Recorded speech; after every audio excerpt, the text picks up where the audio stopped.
cambiar de asunto, son las 9:15 de la mañana. La plataforma Salva tu Tierra de Salvatierra de los Barros va a recibir mañana el premio 25 de marzo.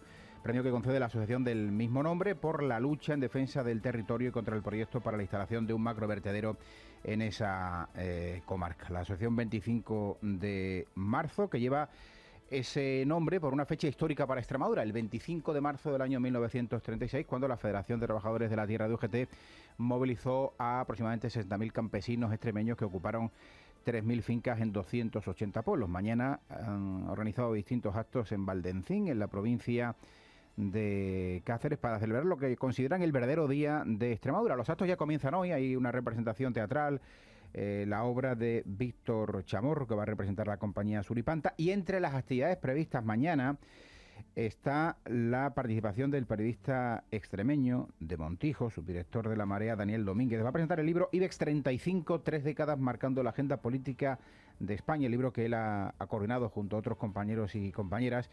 Él está por aquí, por su tierra, estos días, y hemos querido aprovechar para invitarle, y él amablemente ha aceptado y está con nosotros en directo en nuestro estudio central de Mérida. Daniel, bienvenido, buenos días. Buenos días, amablemente y con mucha alegría de estar aquí. Y lo agradecemos y mucho. Se acaban de cumplir 40 años de la aprobación del Estatuto de Autonomía. Tú no habías nacido todavía, Daniel es muy joven. En los distintos programas especiales que hemos venido emitiendo distintos medios, entre ellos hemos hablado precisamente del Día de Extremadura, de cómo se fraguó la idea de instaurar el Día de Extremadura el 8 de septiembre, coincidiendo con el Día de Guadalupe. ¿Algún día, el 25 de marzo, podría ser el Día de Extremadura? Ojalá, ¿no? Creo que Ibarra lo ha reconocido recientemente, que el Día de Extremadura fue una cacicada suya, y cacicada lo digo entre comillas porque lo ha dicho literalmente él. Es cierto que, bueno, en un momento después del franquismo quizá podría tener algún tipo de sentido no plantear el 25 de marzo, que era una fecha polémica para determinados sectores de la sociedad, como ya Extremadura, pero creo que 40 años después, con una sociedad totalmente ya que ha abandonado esa lucha, creo que sí que podríamos empezar a plantear que quizá un día de lucha, un día de lucha por la tierra, por nuestra tierra, quizá tenga más sentido como día de la región, que un día en el que se conmemora una fiesta religiosa que quizá pues no una a toda la región. Vamos a hablar mucho de recursos a lo largo de la entrevista, pero centrándonos en lo que simboliza esa fecha, ¿crees que sigue pendiente una reforma agraria en Extremadura? Y ojo, cuando hablo de reforma agraria no estoy pensando ahora en expropiar fincas, hablo de establecer cambios para conseguir probablemente un reparto más justo de las ayudas europeas, por ejemplo, ¿no? Totalmente. No creo que sea una cosa necesaria, creo que es urgente y importante que se haga cuanto antes. Quiero decir, Extremadura es el territorio europeo con mayor número de latifundios de toda Europa. Tenía por aquí apuntado que Carlos Soler y Fernando Fernández, en el estudio Estructura de la propiedad de tierras en España, justamente se refería a Extremadura como el territorio con mayor presencia de latifundios. Entonces es evidente que es necesario reformar nuestra tierra, sobre todo para que gente joven que se quiere quedar aquí tenga acceso a tierras. Y lo que estamos viendo justamente es lo contrario, cada vez una mayor concentración de tierra, porque pequeños agricultores que quieren mantenerlo ven cómo es imposible mantener 3, 4, 5 hectáreas porque no son rentables. Entonces, ¿qué hace quien tiene dinero? Intentar comprar más, a mayor número de tierras, mayores ayudas, por ejemplo, de la PAC, y mayor rentabilidad se le puede extraer al territorio. Se está hablando mucho de la uberización del campo, de la llegada de grandes fondos de inversión. Eso es una realidad. Hablábamos de ese tema aquí hace poco y evidentemente el incremento de los costes no contribuye a facilitar eso. La PAC, aunque se insiste mucho, sobre todo en esta reforma, hablamos con el ministro la semana pasada, se insiste en que se favorece la economía familiar, pero los datos son otros. Las principales ayudas no van a los pequeños y medianos agricultores. Como pasa con cualquier tipo de ayuda, y lo hemos visto ahora, por ejemplo, en la Comunidad de Madrid, como las ayudas iban a quien no tenían que ir, y está demostrado. En las ayudas sociales suelen ir a quien tiene los conocimientos para acceder a ellas y a quien tiene los recursos para acceder a ellas. Es un doble tirabuzón que es horrible porque no están pensadas para eso. Y con la PAC sucede auténticamente eso. O sea, quiero decir, hemos visto como quiénes son quienes más reciben ayudas de la PAC. Gente que tiene grandes fincas, aunque esas fincas no se estén explotando. Y esa es la realidad. Se da dinero únicamente por tener territorio, no por trabajar el territorio. No tiene ningún sentido. Que es absurdo porque, quiero decir, ¿quién tiene el fantástico lema de la tierra para quien la trabaja? Pues las ayudas de la tierra para quien la trabaja, no para quien las tiene únicamente. Y probablemente debería existir una mayor vinculación con la creación de mano de obra en el campo, pero ese es un debate de calado. Antes de hablar del libro sobre el IBEX 35, te pregunto por el premio 25 de marzo que se va a conceder mañana a la plataforma Salva tu Tierra, porque el proyecto del macrovertedero también tiene mucho que ver con lo que contáis en el libro. ¿Crees que también responde a esa visión colonial que han tenido las grandes empresas en territorios como el nuestro, como Extremadura? Totalmente, Extremadura. Mira, el otro día me leía no era de Extremadura, pero me leía una memoria de impacto ambiental de una gran empresa que quería instalar un parque eólico en Aragón. Y lo que venía a decir era que es verdad que el parque eólico iba a tener un gran impacto ambiental, pero que lo bueno era que en el territorio había poca gente para verlo.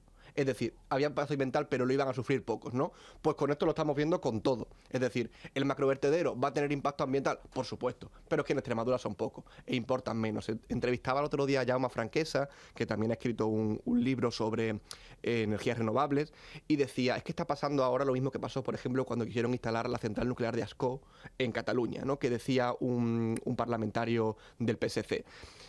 Es poco probable que que se produzca un accidente nuclear, pero si se produce, mejor que sea en un sitio con poca gente, porque son pocos, importan menos, ¿no? Pues estamos viendo esto. Extremadura, al igual que otras zonas de la España vaciada, se está convirtiendo en eso, en un territorio en el que, como hay poca gente, se pueden hacer cosas que jamás se harían en otros territorios. Y el intento de instalación del macrovertedero, por supuesto, era una de ellas. Y la victoria que han conseguido los vecinos y las vecinas es maravillosa.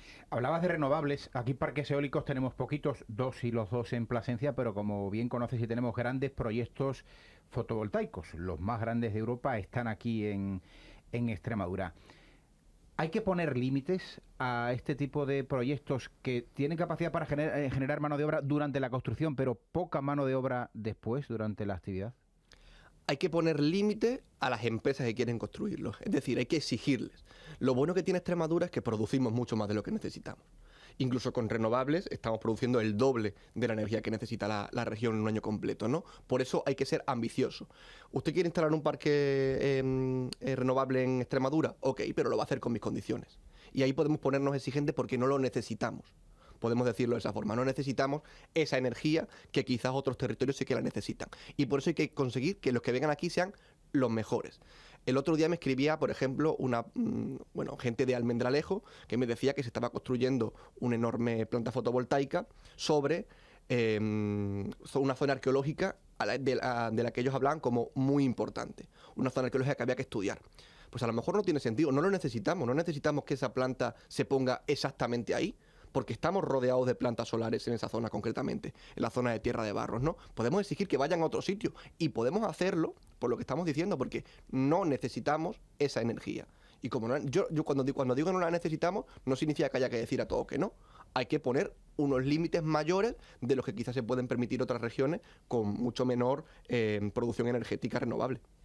Creo que fue en marzo del año pasado, si no me equivoco, ganabas el premio de periodismo Jesús Rubio por un reportaje sobre las consecuencias del vaciado en este caso el embalse de Valdecañas por parte de Iberdrola, un tema que ha vuelto a ser noticia esta semana en la Asamblea de Extremadura, porque algunas de esas concesiones están caducando. La próxima va a ser la del embalse de Alange en el año 2025, creo que es. Esa empresa Iberdrola está detrás también de la central nuclear de Almaraz, es propietaria de los principales proyectos fotovoltaicos, algunos de ellos lo hemos estado comentando.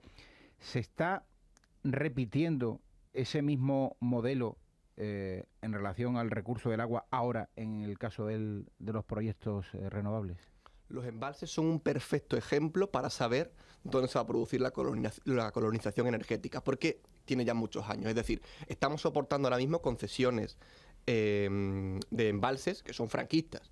Y las seguimos renovando y se han seguido renovando.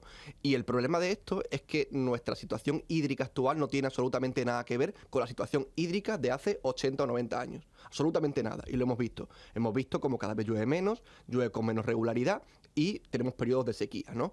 Entonces, revisar las concesiones eléctricas creo que es importante. Es difícil, y entiendo que es difícil porque ahora mismo, gracias a esas concesiones, las empresas tienen la sartén por el mango. Pero hay que ser valiente desde la política para plantarles cara y decirle, oiga, a lo mejor a usted se le concedió una cota mínima de desembalse hace 90 años, pero no tiene sentido que 90 años después siga siendo la misma cota, por varios motivos. Porque hay mayor uso del agua, es decir, hay más vecinos que la necesitan, hay poblaciones, hay también regantes que la necesitan y no puede usted usar el mismo agua que usaba hace 90 años.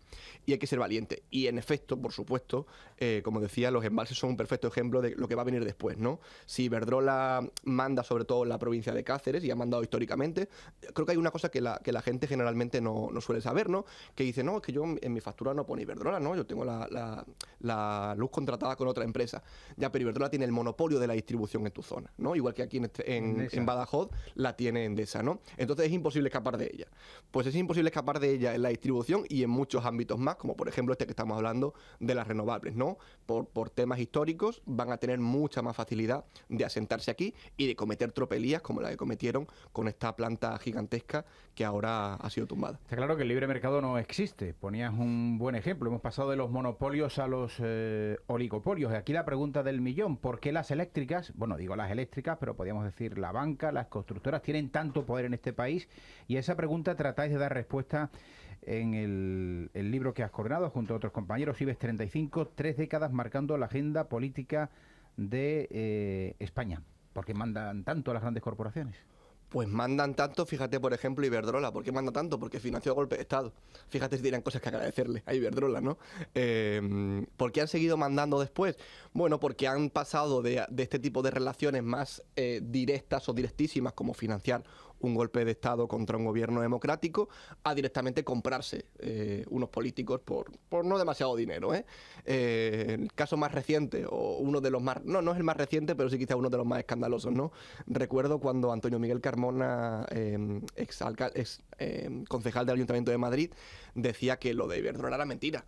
¿Cómo iba a estar vaciando un embalse? Era mentira. Y yo le decía, pero a ver, que yo he estado allí, que yo lo he visto. Bueno, pero lo que tú estás diciendo es mentira, ¿no? Te lo digo yo. ¿Dónde acabó 2 meses después? En Iberdrola con $500,000 de euros, ¿no? Y fíjate, se han comprado un político que no ha tenido ningún tipo de cargo de responsabilidad. No tenían que agradecerle nada, más allá de la defensa, si querían, de su propio modelo. Pero, ¿qué no harán con aquellos a los que sí tienen que agradecerles, por ejemplo, la liberalización del mercado eléctrico como se hizo en España, ¿no? Hemos visto como... los dos expresidentes del gobierno, ¿dónde han acabado? En 2 eléctricas, en Endesa y Naturgy. Pero yo no sé, Daniel, si en el caso que estamos comentando de las puertas giratorias, esos cargos en compañías eléctricas, por ejemplo, ¿se acaban convirtiendo en un premio por las políticas aplicadas o en una manera de influir en las políticas futuras?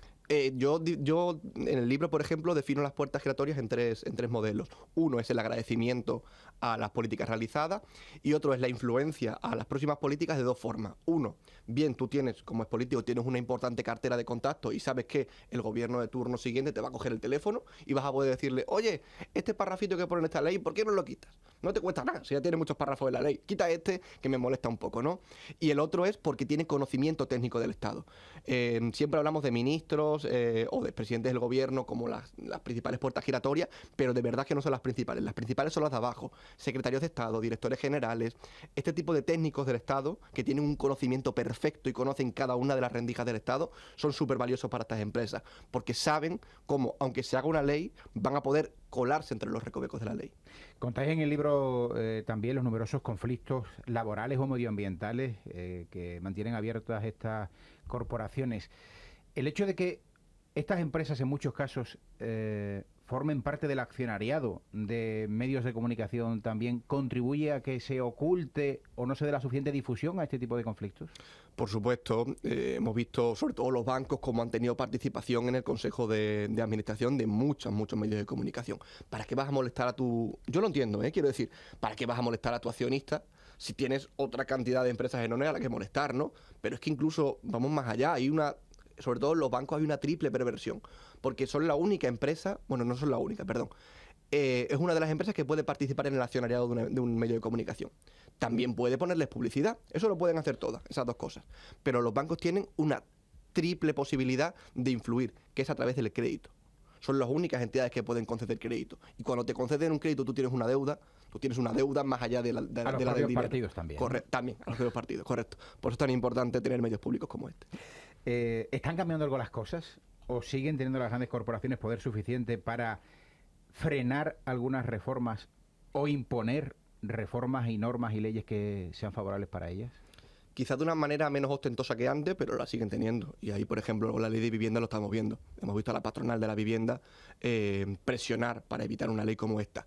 Se han caído muchas máscaras y hemos visto como la población ha empezado a identificar a las grandes empresas como responsables de muchas de las tropelías que se cometen contra la gente común, ¿no? Y, por ejemplo, el caso del embalse de Valdecañas fue una. Yo no me esperaba la repercusión que tuvo esa información, por ejemplo. Yo te comento así como anécdota, yo estaba en Cáceres pasando un fin de semana con unos amigos y yo no paraba de escuchar en Cáceres a la gente hablar de Iberdrola, porque también estaban vaciando el embalse de Alcántara, que es el que abastece a la ciudad de Cáceres. Entonces la gente tenía miedo de quedarse sin agua. Y cuando me puse un poco a indagar, descubrí lo que estaba pasando en Valdecañas. Y cuando lo publicamos como una información más de las muchas que damos en La Marea sobre grandes empresas, porque es uno de los símbolos es publicar información sobre grandes empresas, y vimos la repercusión que yo no esperaba que tuviese. Y ahí entonces fue cuando entendí cuando nos tocan ciertas cosas, y el agua, que creo que es una de ellas que es importante, sí que nos empieza a doler y empezamos a señalar a los culpables. Un ejemplo del buen periodismo, del periodismo de investigación. IBEX 35, 3 décadas marcando la agenda política de España, que ha coordinado Daniel Domínguez, periodista extremeño de Montijo, que se encuentra estos días aquí en Extremadura para presentar ese libro coincidiendo con los actos de celebración del 25 de marzo. Daniel, te reiteramos el agradecimiento por la visita esta mañana. Que tengas un buen día. Un placer. Tiempo para el análisis y la opinión.